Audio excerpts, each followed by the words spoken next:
Well, thank you so much for joining us. My name is Veronica Pena, and I'm the director of the Houston Admission Center for the University of Texas at Austin. I did just want to kind of go over a few of the rules that we have out here today. You might have seen them on the slide, but just wanted to cover them again. All participants, you will be muted, and your video will be disabled as well as you enter the room. We just want to be sure we're able to connect and see our presenters. And so that's kind of why we're doing that. Now you do have the option to connect in the chat room. So remember, if you are using that chat room, I do recommend making sure you're selecting the right person to chat to. So we'll say to, and whoever it is you want to chat with. If you are having questions about Texas A&M specifically or UT Austin specifically, we do recommend you connect directly to Karina and Tiara. Their names will say Karina and Tiara at TAMU. You can message them privately in the chat, or Vanessa at UT if you have any specific questions about UT or Texas A&M. I will tell you this session is being recorded, so please be polite and respectful to all participants. And we will go ahead and get started now. A little bit about this session. This session is about navigating the college application process during the times of COVID. There's a lot happening right now, and we want to be sure that we are just providing you with the necessary tools that can help you as you're starting to apply to colleges. Now, this presentation is not going to be very specific about UT Austin or Texas A&M. We are going to be providing you with general information. Being the two flagship institutions of Texas, we wanted to provide this service for all of the community out there, for all of our prospective students interested in going to college. So this information will be very general. However, at the very end, we encourage you to stay tuned, because at the very end, we have two special guests, both executive directors of admissions, Chris Reed from Texas A&M University and Dr. Miguel Vasilevsky from the University of Texas at Austin will be here to talk to you about a few updates answering a few questions about UT Austin and Texas A&M specifically. However, the information before will be very general, but we hope it can be helpful for you as you are starting to navigate the application process, especially during these times where we're all at home. Our lives are a little bit different right now. We might not have the same resources because we are not in school. We do not have our college counselors around, although I know they are helping you. We are hoping that this is just an additional tool for you. Again, we're so excited to have you here today. I will also let you know that we might go over on time just a little bit. So at any point, if you need to step away, feel free to do that. We do appreciate you being here today. And I'm gonna go ahead and hand it on off to our first presenter, Joel Solis, who is a senior regional advisor with Texas A&M University. Here we go. Howdy, good morning. As Veronica said, thank you so much, Veronica, for handing it over. My name is Joel Solis. I work for Texas A&M University. And my task today is to talk to you about finding your college, doing the research for it. One of the major components is researching majors and career interests. Those are the things that you're interested in. Those are the things that you need to determine as far as what you'd like to do. So consider your strengths, consider what you enjoy. Use online tools and books to research different careers and majors, because all of these things are intertwined in terms of your success. One of the things to think about is what ultimately do you want to do long term? What are your goals and how do you want to attain those? Think about that, the pre-professional programs, because a lot of times students will look at a school and say, you know, I really want to do a professional program. Now, what's a professional program? The simplest example that I can think of would be medical school. That would be somewhere you go to become a doctor, a doctor of medical, in the medical field rather. And in order to get there, you have to do, you don't have to do a specific major really and truly, but a lot of schools can prepare you for that. Most schools are going to prepare you for that. So even if a school doesn't have a medical school, they do have the program that'll prepare you for it. That's what that pre-professional is about. The reality is that most schools are going to be able to do that for you. So do your research, ask your questions, do your research as far as your strengths. What is it that you really want to do? Are you doing it because you want to do it, or are you doing it because someone said that that was something you were good at? So do your research and do it for yourself. People are going to guide you in certain ways as far as what they think you should do, but what is it ultimately that you'd like to do? Along with that goes researching schools. Visit those schools' websites, go to those college fairs and presentations. And at this time, during this COVID situation, a lot of this stuff is going to be happening online. So your college fairs will be online, your presentations will be online, much like today. A lot of your resources will be online. There's your virtual tours to visit those schools virtually and get a feel for those places. Once this is lifted and once we get past all of this, I'm going to encourage you to visit all of these schools. The reality is that you're going to create a checklist for yourself as to what is it that you want out of a school, what major it is that you want, what career you want, what kind of funding you're interested in. You're going to have this checklist, and a lot of these schools are going to check these boxes off for you. And the reality is, even if a school checks off all those boxes for you, but once you visit it and it doesn't feel right to you, then that may not be the place for you, even if it checks off most of the boxes. Sometimes a place that doesn't check off every box is still going to be a possibility for you. So that's one of those things that we encourage you to do, which is visit. And once this is over, I highly encourage you guys to visit as many of these schools as possible so that you can make an informed decision. When you're considering these schools, consider the location, consider the type of college it is, financial aid versus cost and resources reaching your goal. So what does this mean? It means don't remove someone from your list just because they're far away. They might be the best option for you as far as your future career goals.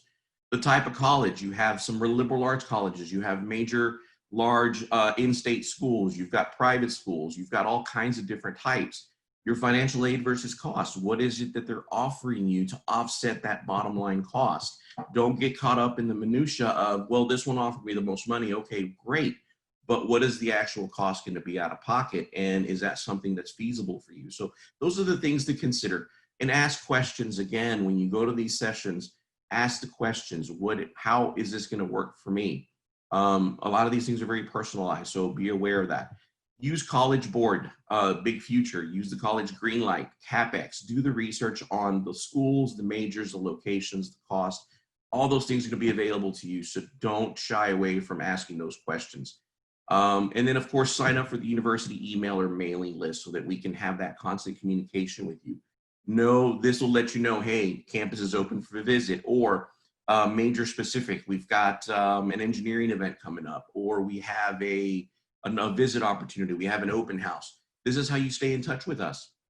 Sign up for that email so that we can stay in touch with you, and do it as soon as possible so that you can begin the process early and make those decisions as early as possible.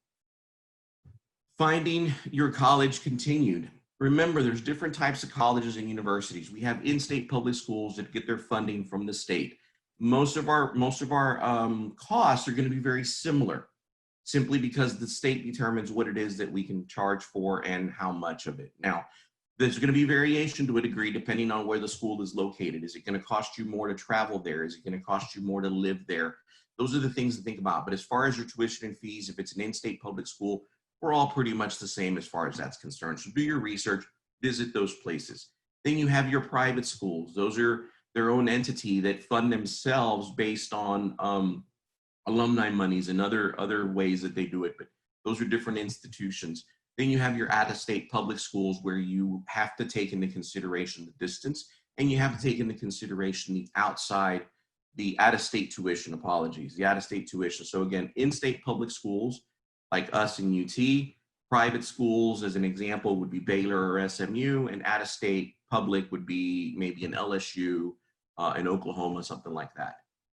Also, take into consideration pathways and provisional programs. These are the opportunities that universities offer you that sometimes they are not able to offer you full admission, but these are also opportunities to get you to that goal. Think of it as a proving ground. You go to this other university, in this case, for example, and you attain a certain GPA, get the right coursework, and we're going to ensure that you take the right coursework so that you can then transition to us. These are also, to me, fantastic opportunities from a cost savings perspective, as well as an opportunity to reach your ultimate goals. We're going to help you do that. As a minimum, they typically encourage you guys to apply to 5 to 7 colleges to include a dream school, a match school, and a safety school. Let's define that. I typically say 10 colleges, but the common thought is 5 to 7. So a dream school, it would be the perfect ideal place for you to be in terms of major, in terms of location. This is the perfect place for me. If money were no object, this is where I would go, and I were admitted, this is where I would like to go. So that would be the perfect dream school. I would say choose 1, maybe 2. A match school, so a place that checks off all your boxes as far as location, cost, financial offers, major, how successful they are in terms of getting you to that next level. And then of course your safety school, somewhere close, affordable, that makes sense, that also fits your criteria. So those are the things to do. And I would say at least put 2, minimum 2 per category or more if at all possible. Again, you don't want to put all your eggs in one basket. Explore things out of your, explore things that are out of your fit. Consider schools that and colleges that are outside what you think it fits you, because you might be surprised at what you find. They may not check all the boxes, but once you visit, that might be the place that feels like home, for example. So don't shy away from schools that don't check all the boxes. Again, apply to them, consider them. They might surprise you with a fantastic financial aid offer. They may surprise you with, once you visit, that place feels like home, even though it may not fit all the boxes. So don't discount a place just because it doesn't check all the boxes, because again, you might be surprised. There's different types of application deadlines. So let's talk about those. These are very, very important. I don't want you guys to be confused with them. You have early decision, early action, priority deadline, and rolling admission. Early decision is a binding agreement. It's for students that have already determined that is the place they want to be. And if they're admitted, that is the place they want to go. Early decision is binding, meaning you say, if you admit me, I will go to your school. Early action. Here's the difference between early action and early decision. Early action is when you apply and you get a quick response from them, yes or no. It is non-binding in that case, and you typically have until May the 1st to make your decision. Early decision is binding. If you apply to them and they admit you, you're going there. Early action means they're going to give you a quick decision. Priority deadline means that they have a priority deadline of, as an example, October 1st. If you complete all the entire process of what they require by 1 October, you will be first in line to be evaluated and have a decision. Then you have your roll-in admission. These are the schools that are constantly admitting throughout the process. They set certain parameters and say, if a student fits these parameters, and we're going to admit you. If they don't, then we're going to make that decision later on. But they're constantly doing it from the beginning of the process to the end of the process. So as a reiteration, early decision is binding. Early action means they're going to give you a quick decision. Priority deadline means you got to get your stuff in at a certain date in order to be first in line to be evaluated, and enrollment admission means they're constantly evaluating you. So something to think about.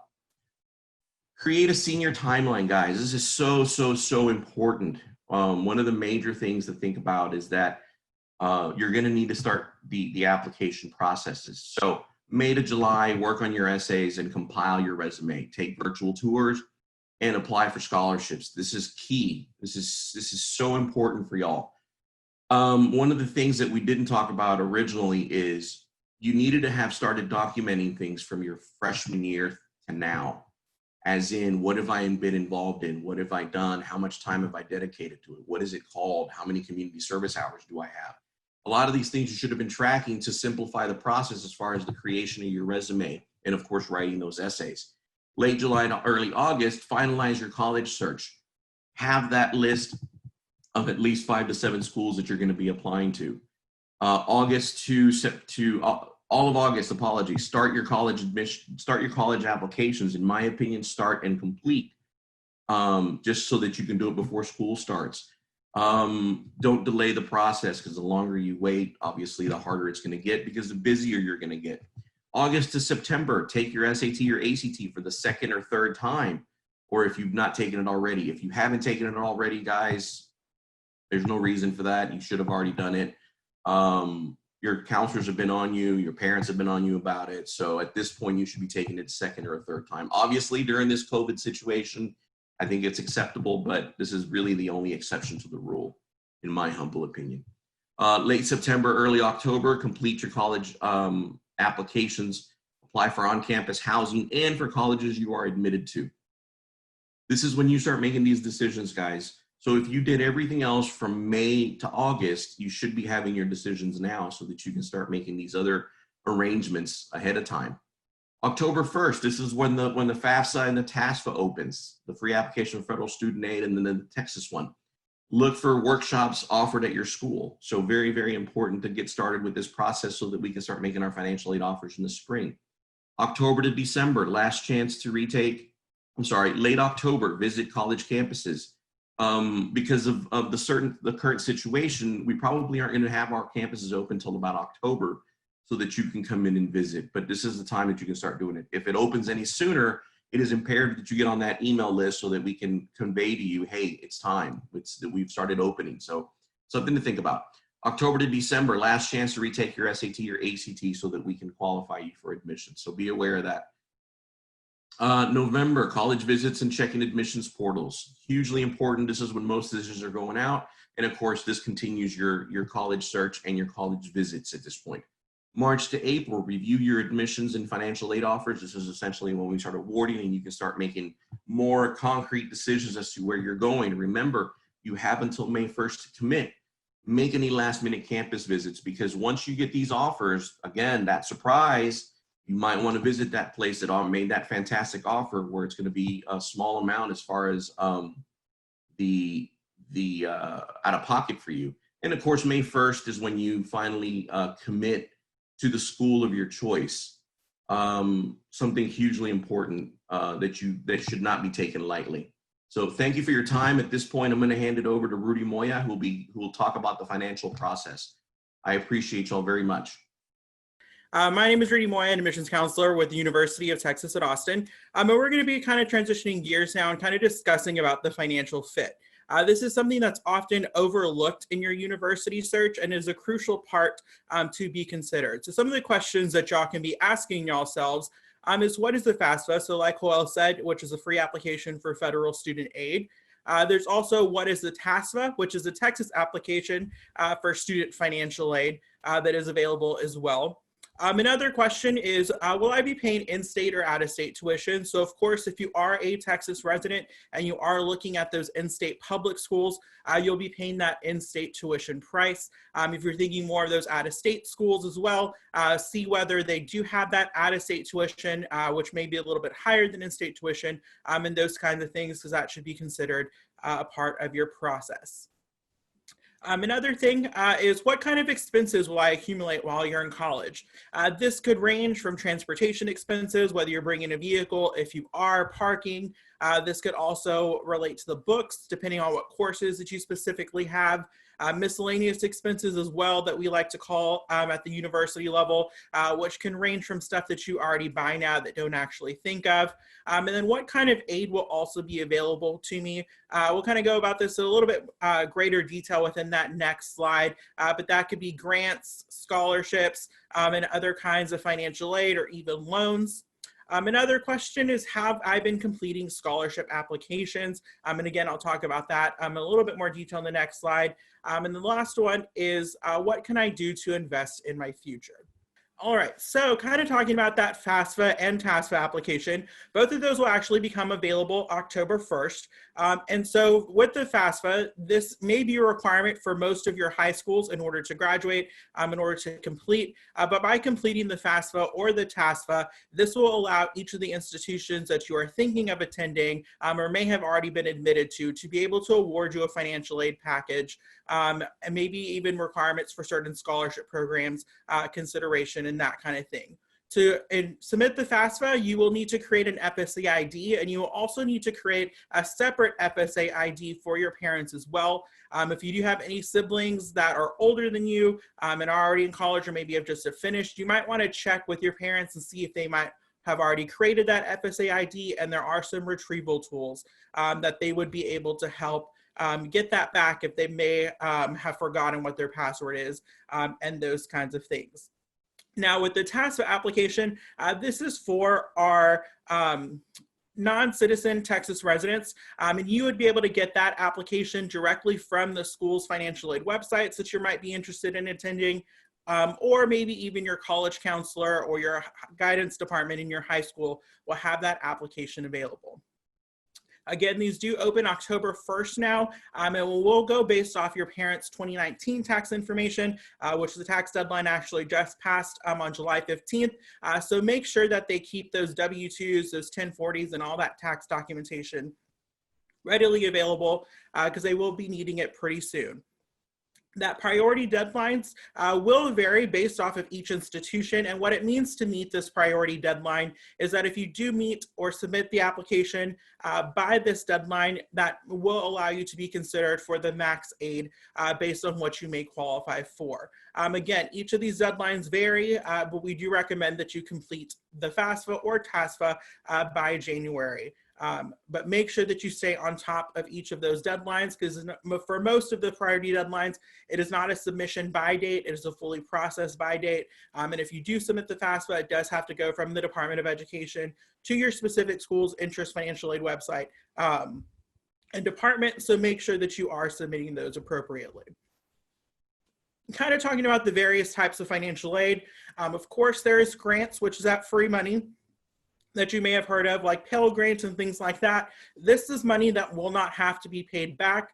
This is also money that has the potential to be renewed as well, depending on certain GPA requirements or criteria, and then also dependent on the specific FAFSA that you submit every year, since you do have to apply for financial aid again every year. So if your parents' income stays within the same range and meets that minimum threshold, you may be eligible again for that grant the following year or throughout your entire time in college. The next thing is loans. And so loans is that investment in your future. I always like to use the example that the second you buy a car or the second you move into a home, those things depreciate, but people take out loans for those all the time. But yet for your college education, you're afraid to take out those loans. This is an investment in yourself. And if you can't bet on yourself, nobody else is going to once you do graduate and get out into the real world. So take this opportunity, because your degree will actually never depreciate. And then the last type of financial aid is scholarships, which is also free money. This could vary depending on the institution that you attend. This could be scholarships from the university overall, from your specific departments, from alumni organizations. So there's a lot of different scholarships that are available. But on that note, make sure that you're applying for outside scholarships as well. Don't just rely on the university that you might be attending for those scholarships. Make sure you're applying for as many outside scholarships as possible. The way the timeline has typically worked in the past is national scholarships will begin usually in the September to November range. Larger state scholarships within the state of Texas will begin in November until February range. And then your regional scholarships will typically be from February to March, and then local scholarships March to April. Please don't frown at a dollar amount for your specific scholarships. If it's $100, it's $100 that you didn't have before and can definitely use in that process.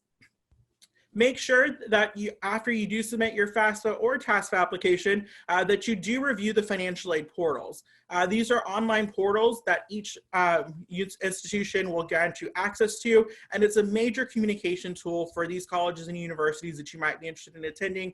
And it's good to check with them, because you may have been selected for verification, which is requiring you to submit additional documentation to your specific schools that you may have applied to. This is where you would also receive your financial aid award letter itself. There are very few schools that actually still send out a full-on mailed packet to you. A lot of those have gone online, I would imagine. So this year as well, trying to reduce mail outs and those kinds of things. So make sure that you review those financial aid portals.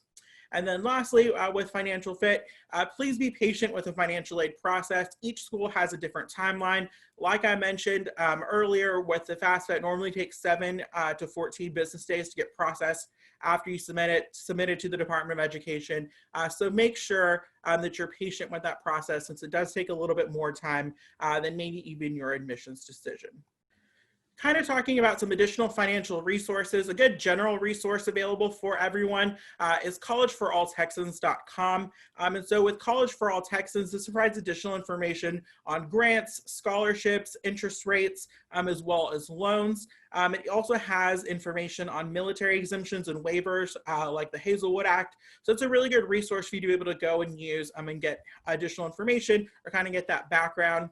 Again, to access the FAFSA, it's studentaid.gov. And then some great scholarship search engines are fastweb.com, which can have simple scholarships to writing essay competitions and those kinds of things. The College Board also has a scholarship search engine, and then just scholarships.com. Make sure that you're also connecting with your college advisor or your high school counselor. We visit high schools regularly where we'll see a full wall of scholarship opportunities that are available, or they even have a full condensed list to you. So make sure that you're taking advantage of meeting with your college advisor or your high school counselor. All right, kind of transitioning gears now, overall is the application checklist.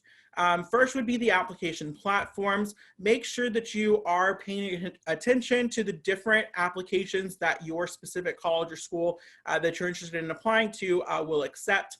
This could be the Apply Texas application, the Coalition application, the Common application, or they might have their own specific application itself. What's great to note is applications like Apply Texas, the Common App, or Coalition have a function where it allows you to create a basic profile and keep all your general information saved. And every time you start a new application, that information will be pre-populated over for you, kind of saving you time for having to write your name, your address, high school, things like that over again. Apply Texas is accepted by every public institution in the state.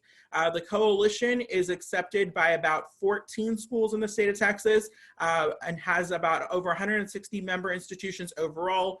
These member institutions that accept the Coalition are mostly out of state, like I mentioned, but they're highly selective schools, but do have a commitment to providing a certain amount of financial aid. The Common application is accepted by a majority of out-of-state schools, so make sure that you're using the appropriate application that's easiest for you, but also accepted by the actual application itself. The next thing to keep in mind is the required items. Make sure that you are seeing the full list of required items. Your application will not be considered otherwise if you do not have those necessary required items. So make sure that you are following every single one. This could range from the general stuff that we're talking about as well. There might be certain prerequisites or major items that can be submitted there. You might want to also consider uploading your items. A lot of colleges and universities have document upload systems, portals, and things like that for you to be able to submit documentation. So make sure that you're taking advantage of those because it's the quickest way to get this information over to the different institutions themselves. Especially now in the time of COVID, trying to reduce that paper, submitting that uploaded documentation is best. The next thing is transcripts. You will need to be required to submit your high school transcript up to the 6th semester, which is at the end of your junior year. So those transcripts might not be ready yet. Maybe when you come back to school in August or early September, your counselor registrar will have those, but you will submit those as well. There are electronic versions like T-Rex if you go to a public Texas school, or maybe Parchment and Naviance, but see the different routes again that your college or university that you're interested in will accept. Now with college transcripts, if you've taken any dual or concurrent enrollment hours, this will vary on institution as well on whether or not those are required. But if you want to submit those, you're more than welcome to also. The next thing is essays. Some colleges and schools require 1 essay. These can range all the way to 3 essays, 4 essays, short answer questions. But make sure that you are writing these essays. Make sure that you're staying on topic. Your answers come full circle. Make sure that you have someone proofread those as well and never submit your first draft to us. Make sure that they're also spelling and grammar free, error free, and those kinds of things with those essays. And really tell your story. This is where the colleges and universities really get to know who you are besides just the generic information. So make sure that you are answering those topics. The next thing is the application fee or the fee waiver. This will vary per institution on the price of the application itself, but you might want to look into whether or not you qualify for a fee waiver. You can discuss this with your college counselor or your guidance department. Typically, the college fee waivers will either be based off of your college boards or SAT. The ACT fee waiver, you might want to look into the NACAC fee waiver as well. That's NACAC. It has a couple more parameters that you might be able to try to meet. And then also make sure that when you are looking into these fee waivers, what the institutions that you might be interested in attending and what their process is like. Some may require you to submit the fee waiver documentation. Some you can just request the fee waiver itself and they'll look over your financial information.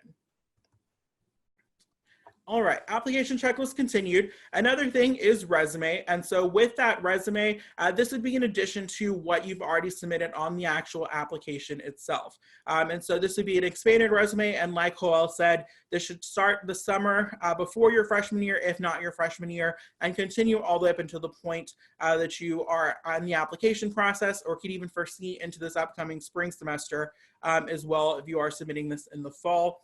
Be as detailed as you can and never assume we know what an organization is. Another thing that might be considered is interviews. This may be a requirement for certain institutions. You might meet with an admissions representative. You might meet with an alumni from the specific school. Some schools may not even consider interviews. So make sure that you follow up with your institution of interest and see if interviews are considered, and if they are, what that scheduling process is like. This may also pertain to auditions if you're in one of the performing arts fields as well. Next thing is SAT or ACT test scores. Check with your college or university that you're interested in on what methods that they will accept them by. Some allow self-reported test scores. Others allow unofficial submission, or they require them directly from the testing agency.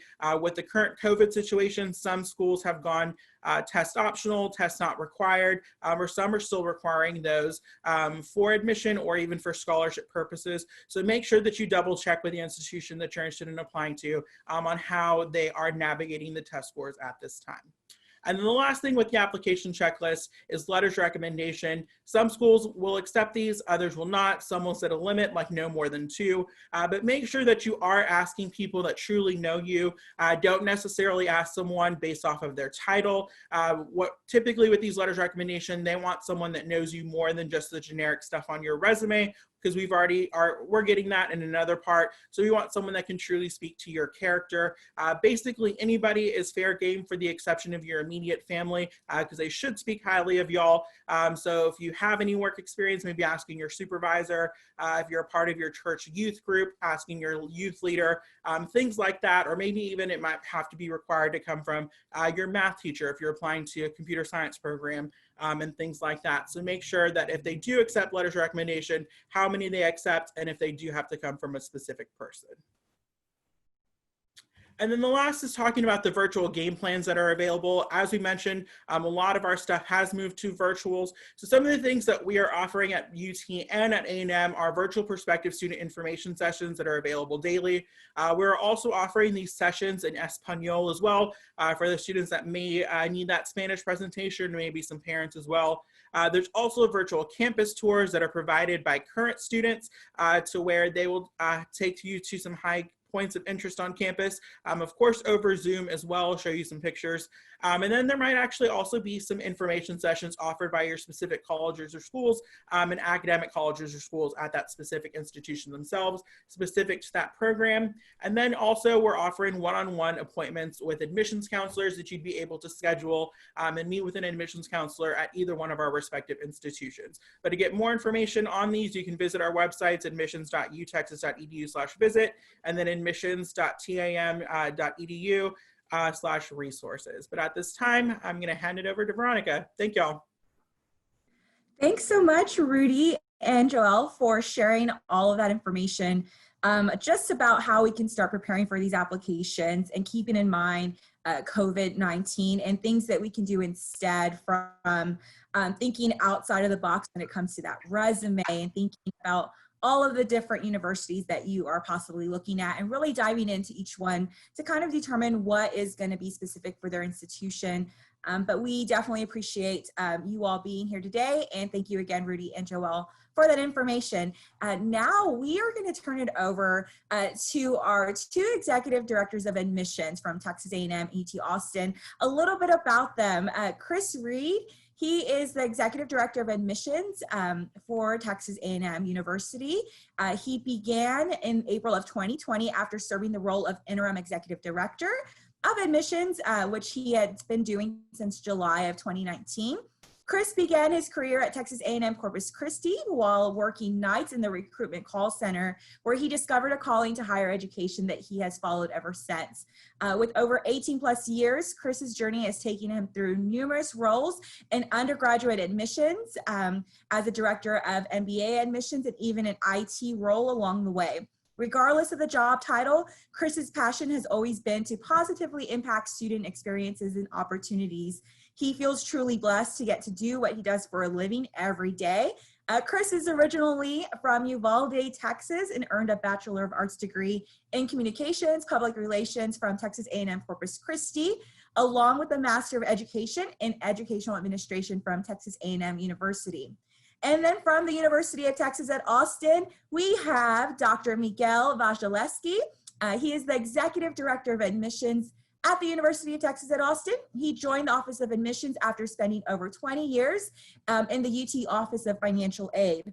In admissions, he has led the holistic review application process and managed student recruitment. He is a first-generation college student who grew up in the Rio Grande Valley and graduated from San Benito High School.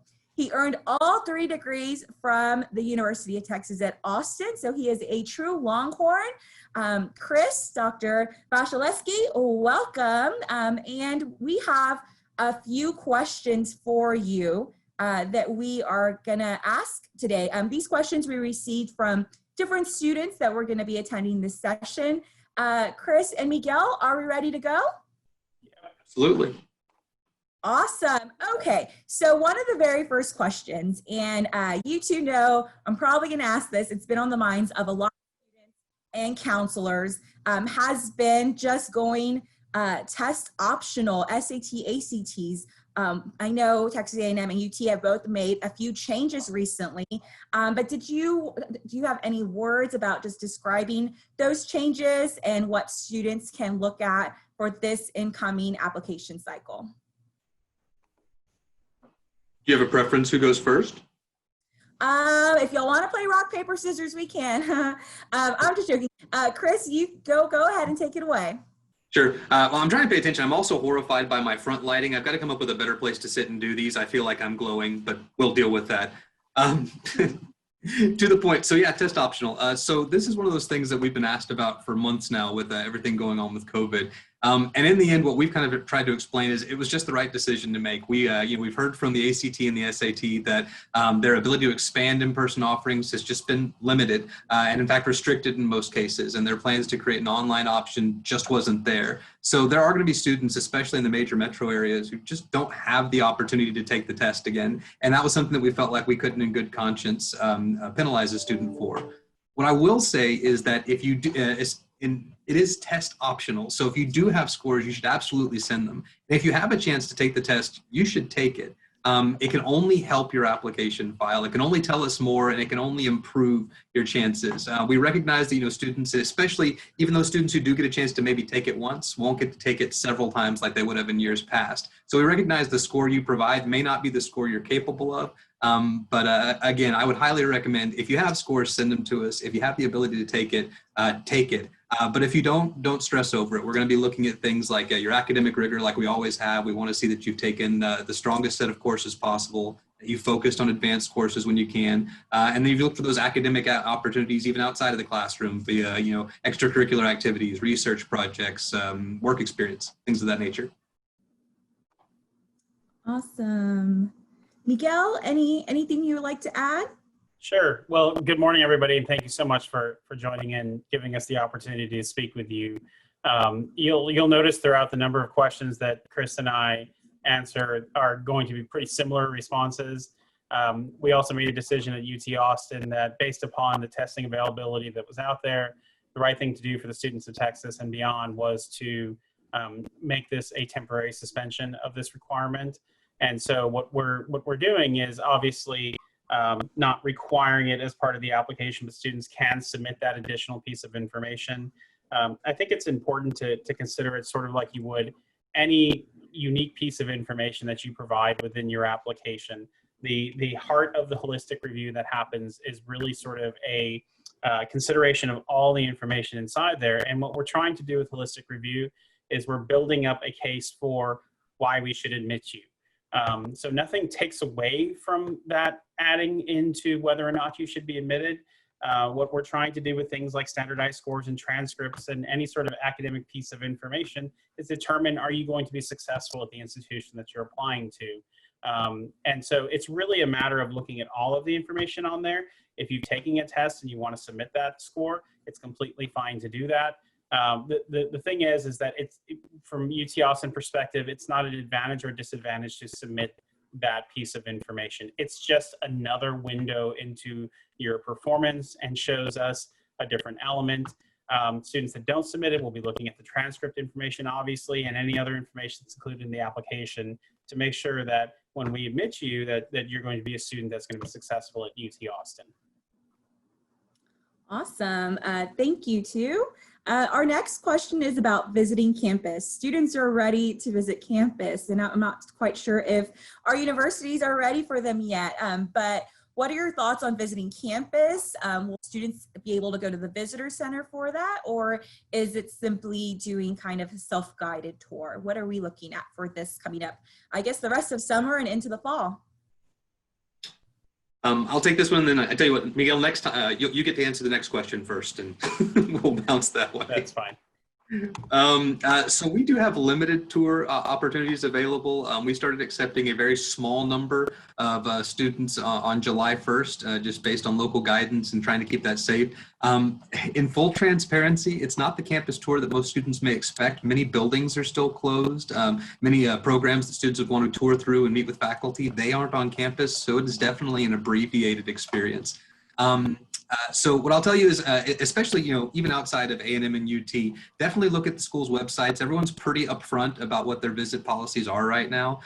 If it's an opportunity for you and you feel safe doing it, I would certainly encourage it where the opportunity is available. But really what I would highlight, and Joel mentioned this earlier in the presentation, so many of us have had to get much better at creating virtual opportunities for tours given the current state of things. And I'd encourage you, even if you've looked at one before, go look again. You might be surprised how many things have been updated in individual campuses. And in truth, that might be the best opportunity for you to see things right now, because again, if a building is locked up, you can't see it, but there may be a really great virtual walkthrough available. So in summation, we have some minimal opportunities. We hope to expand those, but we'll keep on posting to the website as those become available. Yeah, and from the UT Austin perspective, I mean, we definitely want to make sure that whatever environment we have set up for you here is absolutely safe and accommodating for all the different needs that are out there. We have not made a final decision on exactly what's going to be available this coming fall. As of right now, we don't have in-person tours occurring. We're working on the logistics of what that would look like to have the campus open for tours. During the fall semester. We will have that information updated pretty soon. But as Chris mentioned, we have a number of things available online as opportunities for you to tour campus virtually. And then also we have a number of our campus tours that we originally had in person are now transitioned to sort of virtual ways in which one of our tour guides actually leads you through different parts of campus. It's a live presentation. And that's a really good opportunity to learn more about campus. There's nothing that I think either one of us want more than to have all of you completely on campus, able to be immersed. I mean, we both love our universities and know that being able to walk on campus and see that environment and feel what it's like to be a student at either institution is so important in that decision-making process. We're just in a situation where that's not as easy to do. So take advantage of the opportunities that are out there, but then when campuses are completely open and able to be signed up for registration, please make an effort to come and visit campus. Awesome, thank you. And we'll go ahead and have Miguel answer this next question. But since many summer and spring activities for students have been canceled due to COVID-19, such as community service, internships, possibly even some part-time jobs, how will this impact students' applications for admissions and then also for scholarships with the lack of some of those activities? Yeah, I mean, and that's a great question, and it's a big concern that we've heard from many students is how do they account for the fact that, you know, essentially since March up until now, life's been different and they've not had the same opportunities as they had before. I think what's really important to remember is that when we're holistically reviewing a file, we're looking at a student's entire high school performance, so everything that happened before and after this time. So I don't think, the first thing is don't stress about it. It is a situation that none of us could have prevented. It is what it is. It's the environment that we're living with at the moment. We are going to look at your file and consider what you were able to do during the time where COVID wasn't existing. And then we'll also look at the time where COVID is existing to see what you're able to do during that particular opportunity. We know it won't be the same thing. It won't be you going and doing a whole bunch of volunteer work at a public place, but there may be other things that you're doing as part of your experience being in more of that virtual online type presence. It's also a great opportunity for you to learn more about the majors that you're interested in and perhaps virtually explore what those majors are and then be able to express that within your application, that you have a deeper understanding of what it is that you're going into. But it is a holistic review that looks at everything. So it's about the whole package together. Obviously for us, it's important that you take advantage of the opportunities that are in front of you. But because we do this review contextually, we'll be doing it based upon what your actual opportunities were. And we know that those opportunities are going to be somewhat limited because of COVID. Awesome. That's great, Miguel. Thank you. Chris, anything you'd like to add to that? I like that Miguel has already highlighted that we're going to do a lot of what he said as these presentations go on. That was really well put. One thing I always try to remind students of is you come in and you're evaluated against the pool that you apply with. So, you know, we're not looking at, you know, students in the future, students to pass. It's who are you coming in and applying in the same pool with. And the truth is you're not alone in those restrictions. You know, everyone's had similar impacts on them. And so one thing I tell students is not to stress over it as much as you think, because it may feel like it's so much more affecting you individually. I promise this is happening everywhere and it'll level the playing field to some degree. That being said, in every crisis, there is an opportunity. You know, look for ways to highlight that because this was gone, I found this, or because I couldn't do this in a traditional way, I managed to do this. Those kind of adaptabilities and those opportunities that you found even in the face of the crisis show a lot about you and can highlight some characteristics that may make you really stand out, not just at A&M or UT, but at really any school you may go to. So if you're really kind of struggling to figure out, you know, well, I don't know what to put here, we'll talk about what you did instead. Talk about what you looked into instead, or what you learned instead. There's still, you know, we know you were doing something, so tell us about it. Awesome. Those are great tips for sure. Chris, this is a question for you. With a lot of high schools moving to pass or fail from the last semester, possibly even the fall, how is Texas A&M going to be looking at those grades when they review students? Did that happen? Was that a thing? We are aware, absolutely, and in truth, this sort of carries over to a little bit of what I just said. Again, I think there's the idea that you may be alone in that. This happened everywhere. It happened all over the country. It happened all over the state of Texas for sure. There were entire states that made it mandatory. So what I will tell you is that we're going to continue to look at how you did up until that point. We're going to look at the types of courses you took. It's still important to take the most rigorous schedule you can. You know, AP, honors, advanced, extra math, extra science, courses that make sense in terms of the major you applied to. You know, I always find it interesting when someone applies to statistics and is not taking a math course since Algebra 2. That may not be the best connection. But so we'll continue to look at that. We're not going to hold pass-fail against you. We know that that wasn't necessarily your choice. And so we'll it's so difficult because it is holistic. There's so many different things we'll look at. But again, don't concern yourselves over things that were outside of your control. We're aware of them, and we'll continue to look at those factors that we know we can still pull from those transcripts. Again, strength of coursework, what you've taken beyond the minimum, and does it make sense based on what you said you want to study? Thank you. Miguel, anything else you want to add, or is UT kind of on board with that as well? I'll just go ahead and say ditto on that one. The only other thing that I would add in is that I think that most institutions that you're thinking of attending are going to have very similar ways of looking at this. So just keep in mind that, higher education understands the environment and is doing everything they can to accommodate for the circumstances that have come to be. Awesome, thank you. And we have one more question. And students, I know you submitted a lot of questions. Thank you so much. We don't have enough time to answer them all, but we do have this one question that kept coming up quite a lot. Miguel, we can go ahead and have you answer it, followed by Chris. But how can I stand out in your review process? Yeah, and I think that's also a question that we get pretty often. And the most important thing is that it's not about trying to stand out. It's about just reflecting who you are. Just go through an inventory in your mind of everything that you've done, everything that you want to be, and then put yourself out on paper. There is no secret formula for how you should present yourself. It really is about us getting to know you as an individual, understanding where your passion lies, understanding what you're connected to at the college that you're thinking of attending, and then really understanding how you're going to fit into the University of Texas community. So really, it's about just being honest about who you are. Spend some time thinking about what you're putting in those applications, and spend some time reading them, reread them, put them away for a while, then read them again later on. Have some people take a look at the information you're putting into the essays and short answer questions. But don't stress about it too much. I mean, you can only represent who you are. So I don't think that there's a secret formula that you need to be trying to get. Just represent yourself completely. Awesome. Thank you, Miguel. Chris?